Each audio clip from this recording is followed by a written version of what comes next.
ಆಚಿ chilli powder ಸಖತ್ ಖಾರ ಬಣ್ಣ ಮತ್ತು ರುಚಿ ಆಚಿ ಚಿಲ್ಲಿ ಪೌಡರ್. ಬಸ್ಸಲ್ಲಿ ಒಬ್ಬರು ಪ್ಯಾಸೆಂಜರ್ ಇದ್ದಾರೆ. ಡ್ರೈವರು ಕಂಡಕ್ಟರ್ ಏನು ಮಾಡ್ತಾರೆ, ಮಧ್ಯ ರಸ್ತೆನಲ್ಲಿ ಇಳಿಸ್ಬಿಟ್ಟು ಹೋಗಿ ನಿಮ್ಮ ಪಾಡಿಗೆ ನೀವು ಅಂತ ಅಂದ್ಬಿಟ್ಟು ಇವರು ಅಲ್ಲಿಂದ ಜೂಟ್ ಹಾಕ್ತಾರೆ. ಆ ಥರ ಮಾಡೋ ಹಾಗಿಲ್ಲ, ಬಟ್ ಆ ಘಟನೆ ಬೆಂಗಳೂರಿನಲ್ಲಿ ನಡೆದಿದೆ. ರಸ್ತೆಯಲ್ಲೇ ಇಳಿಸ್ಬಿಟ್ಟಿದ್ದಾರೆ ಕಂಡಕ್ಟರ್.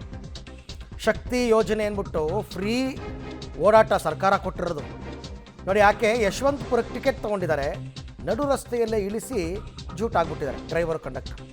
ಕಾರಣ ಏನು ಅಂದರೆ ಒಬ್ಬರೇ ಪ್ರಯಾಣಿಕರಿದ್ದಾರೆ ಅಂತ ಮಾರ್ಗ ಮಧ್ಯೆ ಇಳಿಸ್ಬಿಟ್ಟಿದ್ದಾರೆ ನಿರ್ವಾಹಕ ಕಂಡಕ್ಟರ್. KA 51 AK 7332 ನಂಬರಿನ ಎಲೆಕ್ಟ್ರಿಕ್ ವೆಹಿಕಲ್ 410 ನಂಬರ್ FA ರೂಟಿನ ಬಸ್ ಇದು. ನಿನ್ನೆ ರಾತ್ರಿ 10:30 ಸುಮಾರಿಗೆ ನಡೆದ ಘಟನೆ. ಪ್ರಶ್ನೆ ಮಾಡಿದ್ರು ಉಡಾಫೆ ಉತ್ತರ ಕೊಟ್ಟಿದ್ದಾರೆ. BMTC ನಿರ್ವಾಹಕನ ವಿರುದ್ಧ ಈಗ ಯುವತಿ ದೂರು ನೀಡಿದ್ದಾರೆ. ಆ್ಯಕ್ಚುಯಲ್ ರೂಲ್ಸ್ ಏನು ಗೊತ್ತಾ, ಅವ್ರಿಗೆ ಟಿಕೆಟ್ ಕೊಡೋದು ಅಷ್ಟೇ ಕೆಲಸ ಅಲ್ಲ ನಿಮ್ಮದು, ಅವ್ರನ್ನ ಸುರಕ್ಷಿತವಾಗಿ ತಗೊಂಡು ಡೆಸ್ಟಿನೇಷನ್ ರೀಚ್ ಮಾಡಿಸೋದು ಕೂಡ ಕಂಡಕ್ಟರ್ ಡ್ರೈವರ್ನ ಕೆಲಸ. ಒಬ್ಬರೇ ಪ್ಯಾಸೆಂಜರ್ ಇದ್ದಾರೆ, ಅತ್ಲಾಗ ಇಳಿಸ್ಬಿಟ್ಟು ನಮ್ಮ ಪಡೆಗೆ ನಾವು ತಗೊಂಡೋಗಿ ಬಸ್ನ ಡಿಪೋಗೆ ಹಾಕ್ಬಿಟ್ಟು ಮನೆಗೆ ಹೊಟ್ಟೋಗೋಣ ಅಂತ ಹೊಟ್ಟೋಗಿದ್ದಾರೆ ಇವರು ಮೋಸ್ಟ್ಲಿ.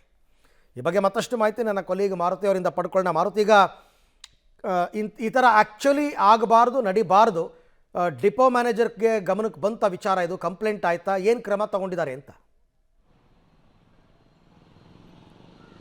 ಖಂಡಿತ ಅರವಿಂದ್, ನಿನ್ನೆ ರಾತ್ರಿ ನಡೆದಿರುವಂಥ ಘಟನೆ. ಲಾಸ್ಟ್ ಟ್ರಿಪ್ ಏನು ಡ್ಯೂಟಿ ನಡೀತಾ ಇತ್ತು 410 ಬಸ್ಸಿನ, ಅಂದರೆ ಬನಶಂಕರಿಯಿಂದ ಯಶವಂತಪುರ TTMCಗೆ ಬಸ್ನ ಮಾರ್ಗ ಇದು. ಈ ಬಸ್ಸು ಡಿಪೋ 16ಕ್ಕೆ ಅಂದರೆ ದೀಪಾಂಜಲಿ ನಗರಕ್ಕೆ ಸೇರಿರುವಂಥ ಬಸ್ಸು.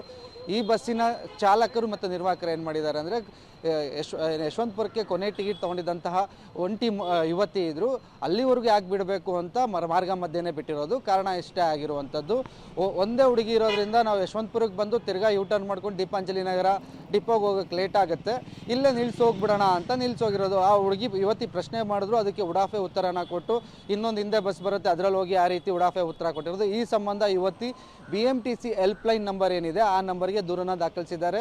BMTCಯಿಂದ ರಾತ್ರಿನೇ ಒಂದು ಕನ್ಫರ್ಮೇಷನ್ ಮೆಸೇಜ್ ಬಂದಿದೆ, ನಾವು ಕಂಪ್ಲೇಂಟ್ನ ರಿಜಿಸ್ಟರ್ ಮಾಡ್ಕೊಂಡಿದ್ದೀವಿ. ಈಗ ಡಿಪೋ ಮ್ಯಾನೇಜರು ಮತ್ತು BMTC ಆಡಳಿತ ಮಂಡಳಿ ಈ ಬಗ್ಗೆ ಒಂದು ನಿರ್ಧಾರ ಕೈಗೊಳ್ಳಬೇಕು. ಯಾಕಂದರೆ ಯಾವುದೇ ರೂಟಲ್ಲಿದ್ದಾಗ ಆ ರೂಟಿನ ಬಸ್ಗಳು ಕಂಪ್ಲೀಟ್ಲಿ ಆ ರೂಟ್ಗೆ ಹೋಗುವಂಥ ಕೆಲಸ ಆಗಬೇಕು, ಪ್ರಯಾಣಿಕರು ಇರಲಿ ಇರದಲ್ಲೇ ಇದ್ರೂ. ಯಾಕಂದರೆ ಅವ್ರದ್ದೊಂದು ಶೆಡ್ಯೂಲ್ ಇರುತ್ತೆ, ಅಂದರೆ ಒಂದು ಎಷ್ಟು ಟ್ರಿಪ್ ಮಾಡ್ತಿದ್ದಾರೆ ಮತ್ತು ಎಷ್ಟು ಗಂಟೆಯಿಂದ ಎಷ್ಟು ಗಂಟೆವರೆಗೂ ಅಂತ. ಆ ಬಸ್ಗೂ ಮಧ್ಯದಲ್ಲಿ ಈ ಥರ ಶೆಡ್ಯೂಲ್ಗಳನ್ನ ಮಿಸ್ ಮಾಡ್ಕೊಂಡು ಓಡಾಡಿಸುವಂಥ ಸಂಖ್ಯೆ ಕೂಡ ಜಾಸ್ತಿ ಆಗ್ತಿದೆ. ಪ್ರಯಾಣಿಕರು ಇಲ್ದಲೇ ಇರುವಂಥ ಸಂದರ್ಭದಲ್ಲಿ ಇಲ್ಲಿ ಒಬ್ಬರೇ ಪ್ರಯಾಣಿಕರಿದ್ರೂ ಅವರ ಎಲ್ಲಿಗೆ ಟಿಕೆಟ್ ತೊಗೊಂಡಿರ್ತಾರೆ ಆ ಬಸ್ ಮಾರ್ಗ ಅದು ಅಲ್ಲಿವರೆಗೂ ಬಿಡುವಂಥ ಕೆಲಸ ಆಗಬೇಕಾಗಿತ್ತು. ಆ ರೀತಿ ಬಿಡದೆ ಮಾರ್ಗ ಮಧ್ಯೆ ನಿಲ್ಲಿಸೋಗಿರುವಂಥದ್ದು. ಇವತ್ತಿ ಒಂದು ಆ ರೀತಿಯ ಒಂದು ಅನ್ಯಾಯಕ್ಕೆ ಒಳಗಾದಾಗ ಅದನ್ನು ಪ್ರಶ್ನೆ ಮಾಡುವಂಥ ಧೈರ್ಯ ತೋರಿದ್ದಾರೆ. ನಮ್ಮನ್ನ ಬಸ್ ಸ್ಟ್ಯಾಂಡಿಗೆ ಬಿಡಿ ಅಂತ ಕೇಳಿದ್ದಾರೆ, ಆದರೂ ಸಹ ಚಾಲಕ ಮತ್ತು ನಿರ್ವಾಹಕ ಯುವತಿಯನ್ನು ಮಾರ್ಗ ಮಧ್ಯದಲ್ಲೇ ನಿಲ್ಲಿಸಿ ಇಲ್ಲಿಂದ ಬೇರೆ ಬಸ್ಸಲ್ಲಿ ಹೋಗಿ ಬೇರೆ ಬಸ್ ತುಂಬ ಬರುತ್ತೆ ಅಂತ ಹೇಳಿ ಕಳಿಸಿ ತಮ್ಮ ಡಿಪೋಗೆ ಹೋಗಿರುವಂಥ ಕೆಲಸ ಮಾಡಿದ್ದಾರೆ.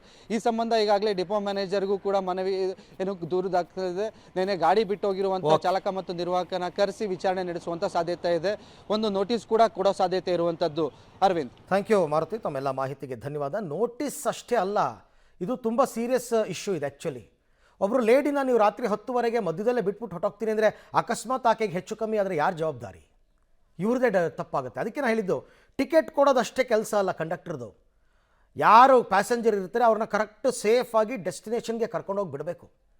ಅದಾಗಿಲ್ಲ ಅಂತಂದರೆ ಡಿಪೋ ಮ್ಯಾನೇಜರ್, ಕಂಡಕ್ಟರ್ ಮತ್ತು ಡ್ರೈವರ್ ವಿರುದ್ಧ ಕ್ರಮ ತಗೋಬೇಕು ಈ ಪ್ರಕರಣದಲ್ಲಿ. ಆಗಲೇ ಪಾಠ ಆಗ್ತಕ್ಕಂಥದ್ದು.